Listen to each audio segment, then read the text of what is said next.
Good morning students. आज हम लोग वैद्युत क्षेत्र में जो अंकित कर रहे थे तो उसमें हमने 8वें क्वेश्चन तक डिस्कशन कर लिया था, तो हम लोग उसी को कैरी ऑन करते हैं। तो हम लोग नेक्स्ट क्वेश्चन डिस्कस करने जा रहे हैं 9th नंबर का क्वेश्चन। तो आप देखिए वो कौन सा है। 9th नंबर का क्वेश्चन कह रहा है दो समान छोटी गेंदें, प्रत्येक का द्रव्यमान स्मॉल m तथा प्रत्येक पर आवेश स्मॉल q है। सिल्क के धागों से प्रत्येक की लंबाई l है, चित्र के अनुसार लटकाई गई है। तो इसमें ये जो चित्र बना हुआ है ये ऐसा है बेटा, ये दोनों के बीच की दूरी x गिवन है बेटा, और ये स्मॉल l लंबाई है और ये कोण थीटा है, तो ये भी थीटा है। ये थीटा इनके मध्य की दूरी x तथा इनके मध्य का कोण 2 थीटा है और 2 theta nearly equals 10 degree given है बेटा। तो थीटा तो 5 डिग्री हुआ, इसका मतलब थीटा बहुत अल्प है, बहुत स्मॉल है। तब साम्यावस्था की स्थिति में दूरी x का मान ज्ञात कीजिए। तो x का मान आपको ज्ञात करना है, तो सबसे पहले तो आपको क्या करना है, इसका घटक वियोजन कर लीजिए। तो सबसे पहले डोरी पर तनाव बल T लगेगा, अब और इस पर mg इसके ऊर्ध्वाधर नीचे की ओर लगेगा। अब इसका ये दोनों फोर्स थे, अब इनको ऊर्ध्वाधर और क्षैतिज दिशा में वियोजित कर लीजिए। तो T का ये घटक, अगर ये थीटा है तो ये भी थीटा होगा, तो ये घटक हो गया T cos थीटा और ये वाला घटक हो गया बेटा T sin थीटा। अच्छा, ये बात आप ध्यान दीजिए कि दोनों आवेश Q आवेशित हैं, तो दोनों समान प्रकार के आवेश हैं, तो दोनों में प्रतिकर्षण होगा। तो इस पर जो प्रतिकर्षण बल होगा वो मान लेते हैं हम F इलेक्ट्रिकल होगा, वैद्युत बल होगा। अब साम्यावस्था की स्थिति में, संतुलन की स्थिति में, साम्यावस्था की स्थिति में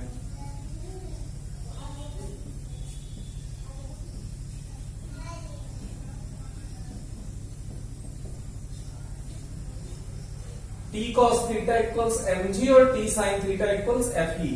तो हमने लिखा T sin theta equals fe होगा बेटा, और T cos theta equals mg होगा। अगर दोनों को डिवाइड कर दें,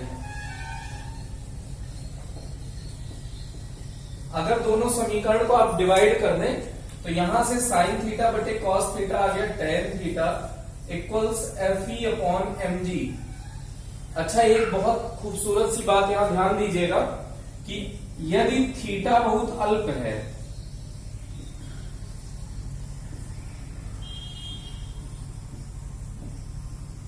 तो sine theta nearly equals tan theta nearly equals theta.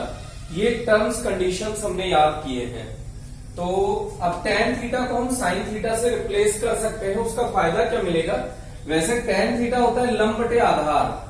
मान लीजिए ये त्रिभुज है, तो यहाँ ये तो लंब हो गया थीटा के सामने वाला, और ये हुआ आधार। तो आधार तो पता नहीं है लेकिन कर्ण पता है, तो थीटा के सामने वाला ये हुआ लंब और ये हुआ कर्ण। तो लंब और कर्ण में संबंध पता है, तो टेन थीटा के प्लेस पे साइन थीटा लगा सकते हैं हम।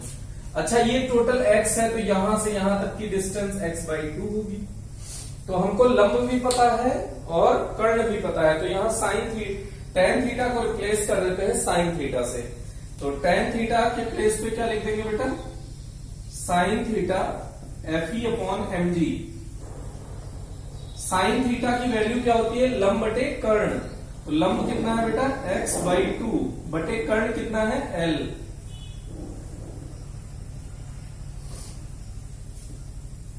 fe का मान होता है 1/4 पाई एप्सिलॉन नॉट।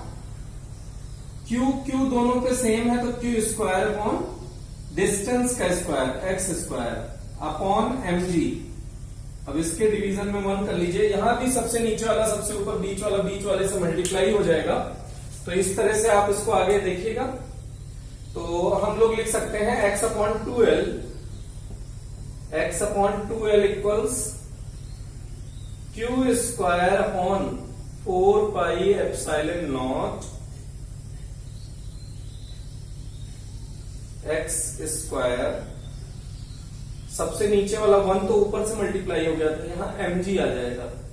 अब यहाँ हम लोग इसको थोड़ा सा सिंप्लीफाई करने के लिए 1/4πε0 को k लिख लेते हैं, तो थोड़ा सिंप्लीफाइड हो जाएगा। और x चाहिए अपन को, तो x को इधर भेज दीजिए, तो यहाँ स्क्वायर है, ये x है, तो तिरछा गुणा हो जाएगा, तो बेटा ये हो जाएगा x³ इक्वल्स, अच्छा इसको इधर भेज दीजिए, q² इंटू 2l अपॉन ये 1/4πε0 क्या हो गया बेटा k, और नीचे क्या बचा mg। तो अब x की वैल्यू क्या आ जाएगी, kq² into 2l upon mg to whole power 1/3। तो यही x की वैल्यू आपसे पूछी थी, तो ये x की वैल्यू हमने कैलकुलेट कर ली। तो ये क्वेश्चन काफी बढ़िया था। इस टाइप का डायरेक्ट अगर बोर्ड के पर्पज से देखें तो डेरिवेशन भी पूछ सकता है, नहीं तो x की वैल्यू कभी भी पूछी जा सकती है। तो इसको वीडियो पॉज करके आप नोट करें। इसके बाद का नेक्स्ट क्वेश्चन आप देखें। नेक्स्ट क्वेश्चन है बेटा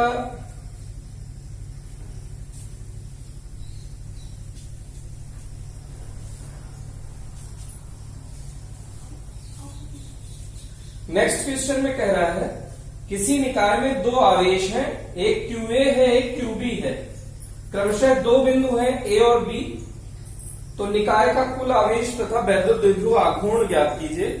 तो पहले उसने जो QA गिवन है और QB गिवन है, तो QA का वैल्यू है 2.5 इंटू 10⁻⁷ कूलम और QB -2.5 इंटू 10⁻⁷ कूलम। तो वैद्युत द्विध्रुव के लिए ये जरूरी भी था परिमाण में समान हो और प्रकृति में विपरीत हो। तो दो बिंदु क्रमशः A है 0 0 -15 सेंटीमीटर। तो अगर x y z अपन कंसीडर कर ले तो 0 0 -15 सेंटीमीटर, 0 0 -15 सेंटीमीटर पर रखा हुआ है QA, और दूसरा है 0 0 0 0 प्लस 15 सेंटीमीटर पर। तो निकाय का कुल आवेश तथा वैद्युत द्विध्रुव आघूर्ण ज्ञात कीजिए। तो अब ये निर्देशांक के रूप में दिया हुआ है बेटा। तो यहां से यहां तक को कुछ RA मान लीजिए आप, और यहां से यहां तक को कुछ RB मान लीजिए। ये मूल बिंदु के सापेक्ष स्थिति सदिश है RA वेक्टर, और ये मूल बिंदु के सापेक्ष स्थिति सदिश है RB वेक्टर। तो ये बिंदु A हो गया और ये हो गया B। तो यहां से RA का आप लिख सकते हो, इसको RA वेक्टर इक्वल्स लिख सकते हो 0i cap plus 0j cap minus 15k cap.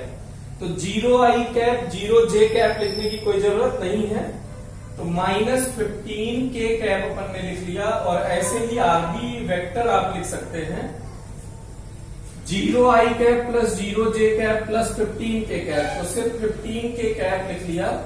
तो यहां से यहां तक की दूरी A से B के मध्य की दूरी RAB या RBA लिख लीजिए। तो RBA वेक्टर क्या हो गया, RB vector minus RA vector. तो RB वेक्टर कितना है बेटा 15k cap minus 15k cap, तो ये हो गया 30k कैप। तो RBA वेक्टर का मैग्नीट्यूड का परिमाण क्या हो जाएगा √30 का स्क्वायर, तो यह आया 30 सेंटीमीटर। अच्छा, इसको ओरल भी देखा जा सकता था, लेकिन हम लोग इसको न्यूमेरिकली प्रूव कर रहे हैं। अगर ओरल आप जेई का पेपर कर रहे होते तो यहां से देखिए, यहां से 15 सेंटीमीटर, इधर 15 सेंटीमीटर, तो दोनों आवेशों के मध्य की दूरी 30 सेंटीमीटर थी। ये इतना स्टेप आपको करने की जरूरत नहीं होती। तो 30 सेंटीमीटर आपको मिल गया। अब आपसे पूछा है वैद्युत द्विध्रुव आघूर्ण की गणना कीजिए। तो वैद्युत द्विध्रुव आघूर्ण होता है P equals Q into 2A।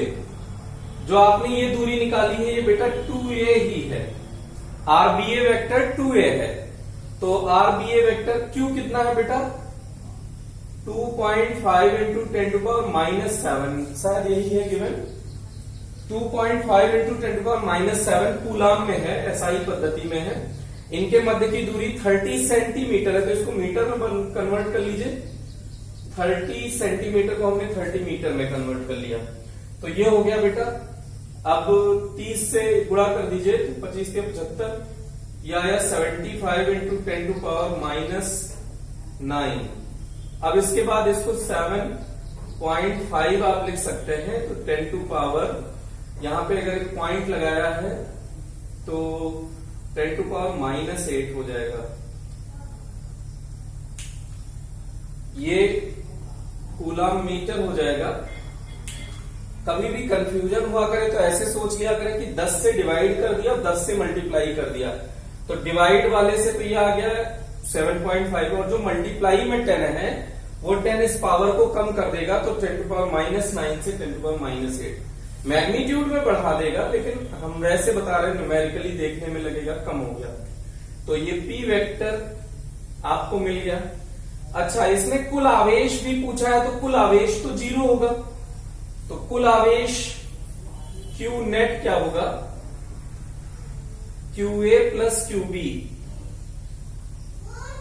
QA कितना है 2.5 into 10 to power -7 plus -2.5 into 10 to power -7, तो नेट कितना आ गया बेटा 0।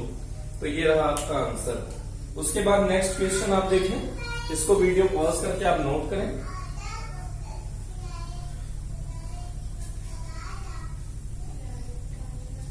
इसके बाद आप देखें next numerical,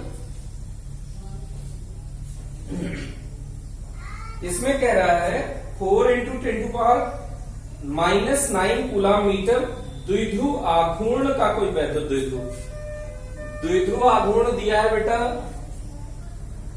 4 into 10 to power -9 coulomb metre, 4 into 10 to power -9 coulomb metre, और वैद्युत क्षेत्र इसमें कह रहा है,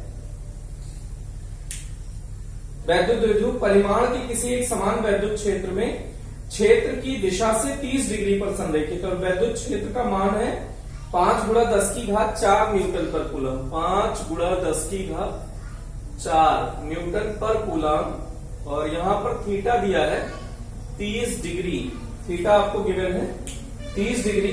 तो द्विध्रुव पर कार्यरत बलाघूर्ण का परिमाण परिकलित कीजिए। वैद्युत द्विध्रुव आघूर्ण का आपसे पूछा है बलाघूर्ण, वैद्युत द्विध्रुव पर कार्यरत बलाघूर्ण का परिमाण, तो बलाघूर्ण होता है बेटा टॉ इक्वल्स अपन ने पढ़ रखा है PE sin, तो सारे वैल्यू गिवन है 4 इंटू 10 टू पावर -9, E आपका गिवन है 5 इंटू 10 टू पावर 4, और साइन 30 डिग्री। ये हुआ 20 गुणा 10 की घात -5, साइन 30 की वैल्यू 1/2, तो ये 2 से डिवाइड हो गया 10, और 10 टू पावर -5, तो आया 10 टू पावर -4 बलाघूर्ण न्यूटन मीटर, इसका मात्रक हो गया।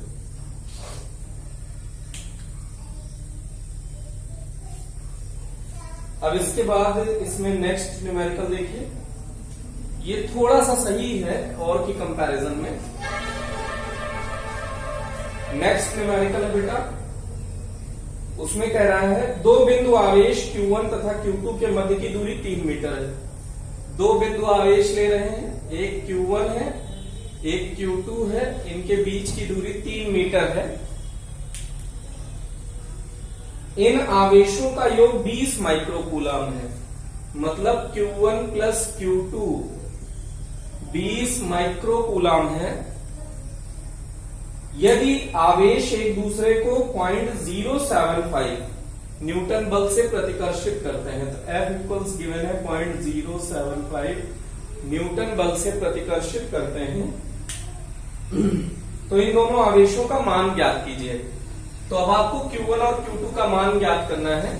तो इसमें सबसे सिंपल बल दिया हुआ है, तो इसका मतलब स्टार्ट तो अपन बल से ही करें।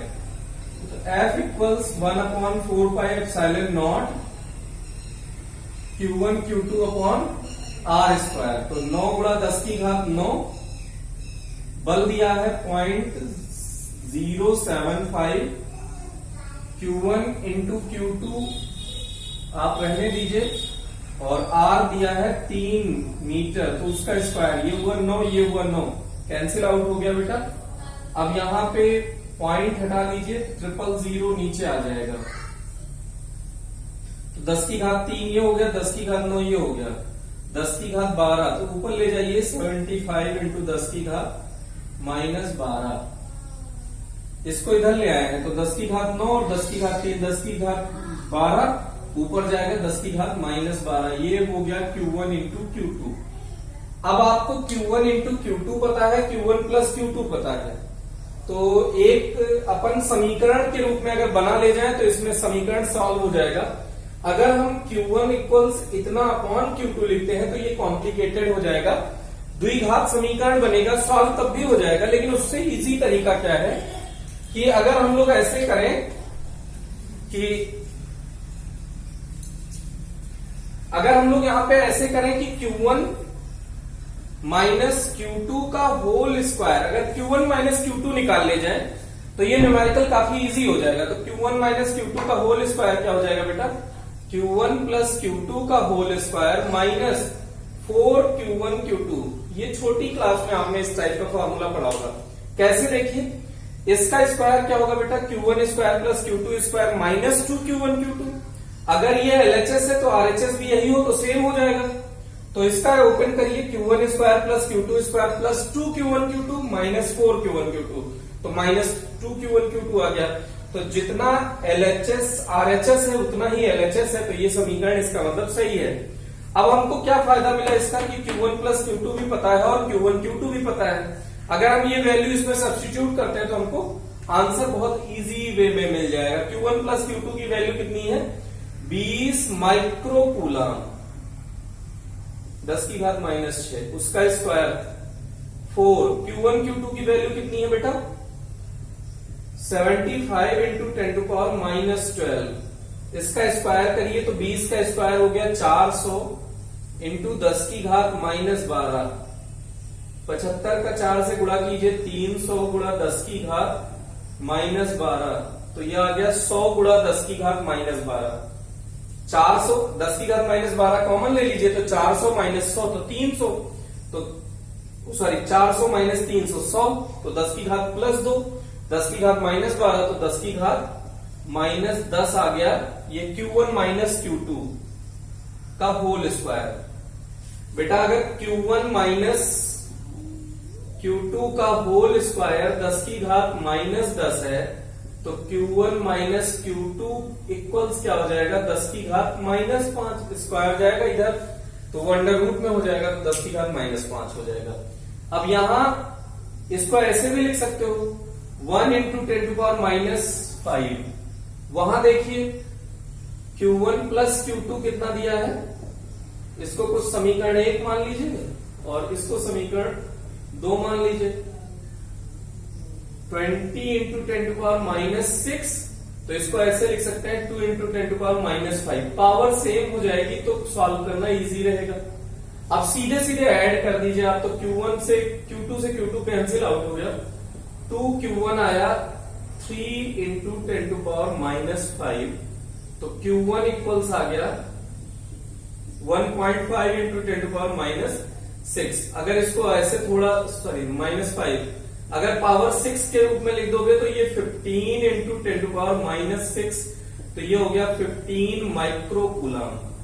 Q1 का मान 15 माइक्रोकूलम, तो समीकरण 1 में रख दीजिए, तो Q2 बराबर हो जाएगा 20 माइनस 15, तो 5 माइक्रोकूलम। ये हो गया बेटा आपका। तो ये वाला न्यूमेरिकल थोड़ा सा ठीक था, यहाँ पे ये फॉर्मूला इंपॉर्टेंट है कि इस टाइप से हम इसको सॉल्व कर सकते हैं। फिर उसके बाद नेक्स्ट देखें बेटा, इसको आप वीडियो पॉज करें और नोट करें।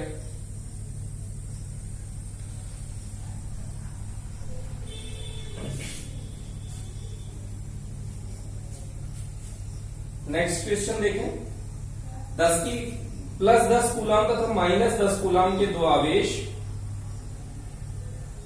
को 2 सेंटीमीटर की दूरी पर रखा गया है। +10 कूलाम है और -10 कूलाम है और 10 कूलाम, इनको 2 सेंटीमीटर की दूरी पर रखा गया है।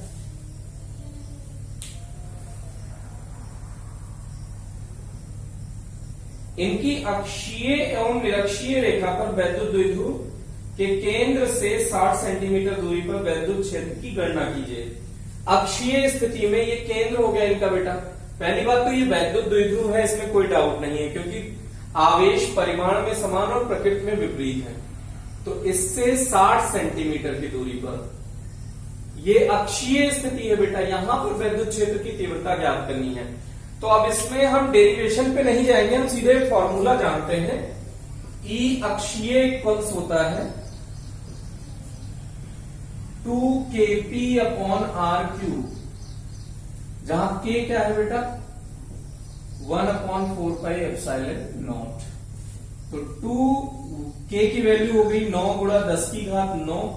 p इक्वल्स क्या हो जाएगा बेटा q इंटू 2a।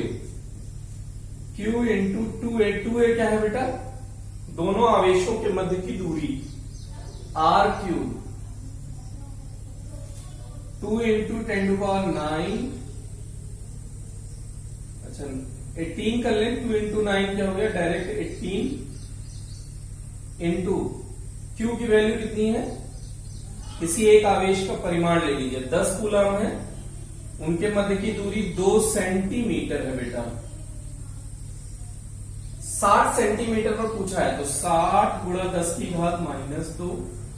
ऐसे करके 3 बार लिखना है आपको। तो 60 गुणा 10⁻², 60 गुणा 10⁻², क्यूब है ना बेटा इसलिए। अब यहां पे आप पावर कलेक्ट कर लीजिए, 6 से काट दीजिए। पहले यहां पावर 0 हटा दीजिए, 1 0 2 0 3 0, 3 0 गया। पहले 10⁻² से 10⁻1 - 2 गया। यहां हुआ 10⁻4, और आपके पास जीरो कितने हैं 1 2 3, 1 2 3, 3 जीरो है प्लस में, तो यहां 10⁻4, तो ये बचा आपका 10⁻1।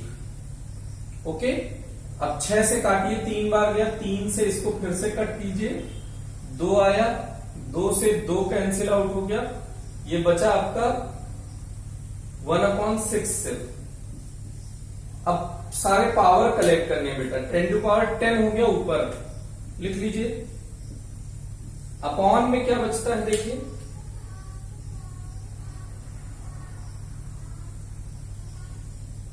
(10⁻⁻1), तो 10⁻⁻1 ऊपर जाएगा, 10⁻+1 हो जाएगा। तो यहां 10⁻+1 को अपन ऐसे लिख सकते हैं 10, तो 6/10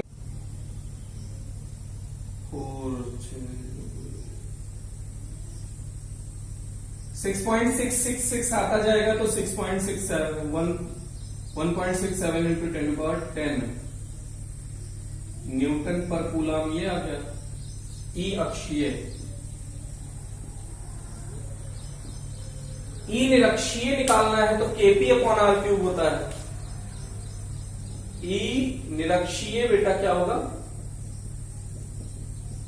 kp/r³। उससे भी बढ़िया क्या तरीका है, ई निरक्षीय क्या होगा बेटा, ई अक्षीय का आधा ही तो है kp/r³। तो ई अक्षीय का आधा, तो ई अक्षीय आपने निकाला है 1.67 इंटू 10⁻10, तो 2 से डिवाइड कर दीजिए, तो यहां आ गया 0.83 इंटू 10⁻10 न्यूटन पर कूलम। तो ये एक तरीका था, आप डायरेक्ट फॉर्मूले में भी रखेंगे तो भी यही आंसर आएगा, उससे कोई फर्क नहीं पड़ेगा, थोड़ा इजी हो जाएगा, कैलकुलेशन शॉर्ट हो जाएगी। उसके बाद आप इसको वीडियो पॉज करके नोट करें, फिर नेक्स्ट देखें बेटा।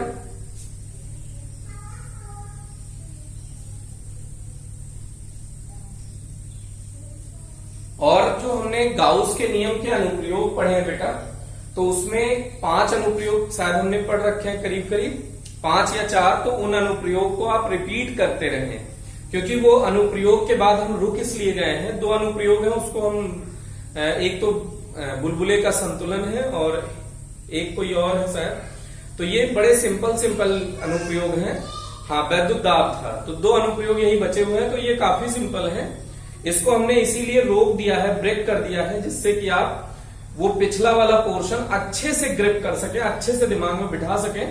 तो इसमें जो ये 4 एप्लीकेशन हमने 4 या 5 जो भी कराए हैं वो काफी इंपॉर्टेंट है, इसलिए उसको बार बार रिपीट करते रहे, जिससे कि वो आपके बोर्ड में 4 नंबर फिक्स कर दें, इसलिए उसको कंटिन्यू करते रहे बेटा।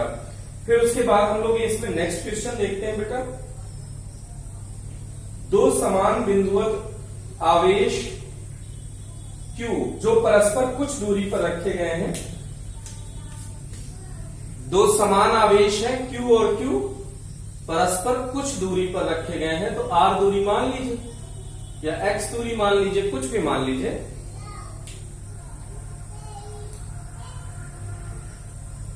इनको मिलाने वाली रेखा के मध्य में एक अन्य आवेश स्मॉल q रखा गया है। मध्य का मतलब ये बीचों बीच में एक आवेश q रखा गया है। q का मान एवं प्रकृति ज्ञात कीजिए कि निकाय संतुलित रहे। अगर संतुलन की स्थिति में पूछा है तो ये अगर मध्य में है तो ये दूरी हो गई r/2 बेटा, और ये भी दूरी हो गई r/2। ओके, अच्छा इस पे आप संतुलित बल ना निकालिए, क्योंकि इससे जो आप निकालेंगे तो नेट रिजल्ट 0 आ जाएगा, उससे आप किसी कंक्लूजन पे नहीं पहुंचेंगे। कैलकुलेशन आपने सही की है, इसमें कोई डाउट नहीं है, लेकिन आप वैल्यू निकालने में आपको कॉम्प्लिकेशन आएगा। तो चाहे इस पर नेट, अच्छा ये पूरा संतुलन में है तो इस पे भी नेट आवेश, नेट वैद्युत बल 0 होना चाहिए, इस पर भी नेट वैद्युत बल 0 होना चाहिए, और इस पर भी नेट वैद्युत बल 0 होना चाहिए। तो इस पर तो 0 डायरेक्ट आ जाएगा जैसे ही आप इस पे करेंगे, लेकिन हमको इसकी वैल्यू चाहिए, तो इस पर वैद्युत बल निकाल लीजिए या इस पर वैद्युत बल निकाल लीजिए। तो A पर वैद्युत बल निकालें या B पर वैद्युत बल निकालें। तो माना B पर वैद्युत बल 0 है, FB नेट होना चाहिए 0 निकाय के संतुलन के लिए।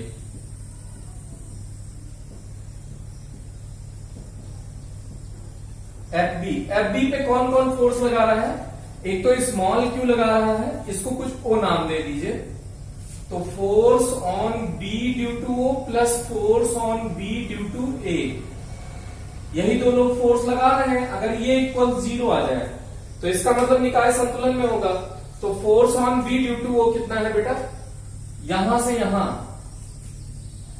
1/4πε0 QQ, और दोनों आवेशों के मध्य की दूरी का वर्ग प्लस 1/4πε0 इन दोनों के बीच Q square, capital Q Q square हो जाएगा, और इनके मध्य की दूरी कितनी हो जाएगी बेटा, R का स्क्वायर बराबर 0। अब इसमें जो टर्म कॉमन हो रहे हैं उनको कॉमन ले लीजिए, तो ये हो गया R स्क्वायर बाई 4 ऊपर चला जाएगा, तो 4Q/4πε0 R square plus Q²/4πε0 R square बराबर 0। तो अब यहां पे देखिए कैपिटल Q एक कॉमन हो रहा है, 4πε0 R स्क्वायर ये कॉमन हो रहा है बेटा। अब यहां पे बचा क्या आपका, 4 small q plus Q capital Q बराबर 0। अब ये कह रहे हैं इसमें से Q है, 4πε0 है, डिस्टेंस है, इन लोगों ने कहा कि हम 0 नहीं हो सकते, तो इनको 0 होना पड़ेगा। या जैसे आप ऐसे कहते हैं 2x = 0, तो मैथ में तो डायरेक्ट आप जैसे x = 0 कह सकते हैं, लेकिन इसकी रियलिटी क्या है, ये 2 कहता है मैं कभी 0 नहीं हो सकता, तो अब x को 0 होना पड़ेगा, ये मैथमेटिक्स है। तो ऐसे ये लोग कह रहे हैं हम 0 नहीं हो सकते, तो इनको 0 होना पड़ेगा। तो अगले स्टेप में हम लोग ऐसे लिख सकते हैं कि 4 स्मॉल q प्लस q = 0, तो स्मॉल q चाहिए तो -q/4। अगर आवेश स्मॉल q जो है वो कैपिटल Q का चौथाई हुआ और प्रकृति में विपरीत हुआ, वो दोनों प्लस है तो ये माइनस हुआ, अगर वो दोनों माइनस है तो ये प्लस हुआ, तो निकाय अधिकतम संतुलन में बना रहेगा। ओके, इसको भी वीडियो पॉज करके आप नोट करें, उसके बाद नेक्स्ट देखें बेटा।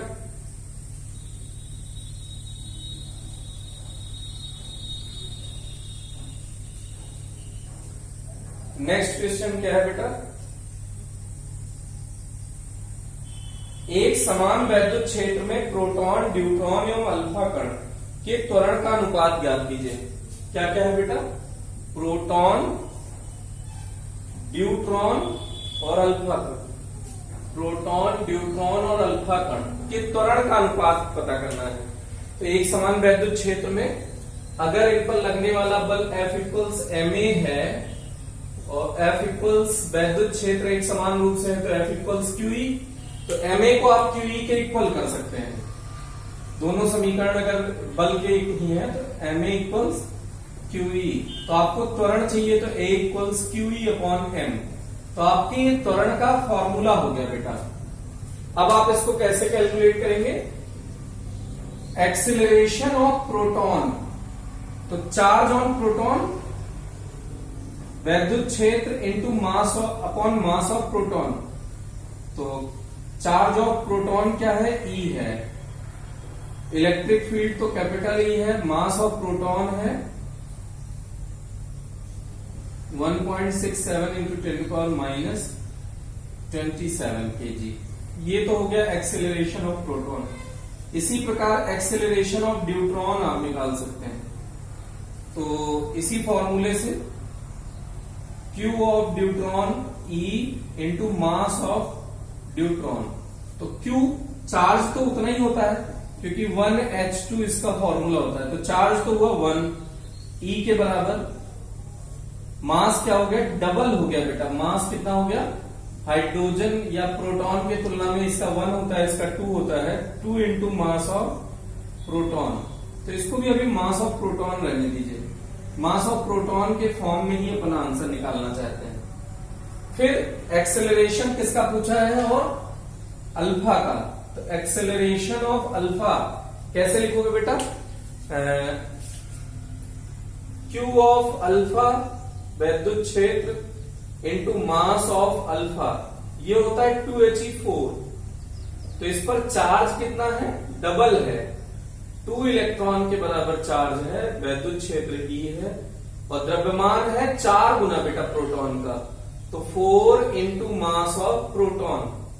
अच्छा, अनुपात पूछा है तो इनका डिवीजन चाहिए। तो देखिए अगर इसको आप डिवाइड करेंगे तो E प्रोटॉन के लिए देखिए E upon MP, E upon 2MP, तो ये अगर 1 है तो ये 1/2 है, तो ये 2 2 4, तो ये भी 1/2 है।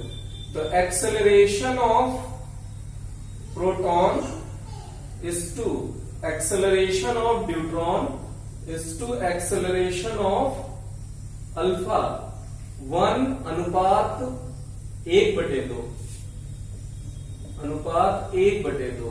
तो अगर एलसीएम इसको लेके सॉल्व करेंगे तो 2:1:1 ऐसा रिजल्ट आएगा। ओके, तो इसी के साथ वैद्युत क्षेत्र का जो आंकिक वाला पोर्शन है वो खत्म होता है। अब हमारे पास डिस्कशन के लिए है बहुचयनात्मक। बहुचयनात्मक हम लोग पहले खत्म करेंगे, उसके बाद हम अगला चैप्टर जो उसमें से एक पॉइंट सिर्फ रह रहा है, एक लेक्चर का टॉपिक रह रहा है, उसको हम लोग उसके बाद खत्म करेंगे, गाउस वाला। आज के लिए इतना ही, थैंक यू।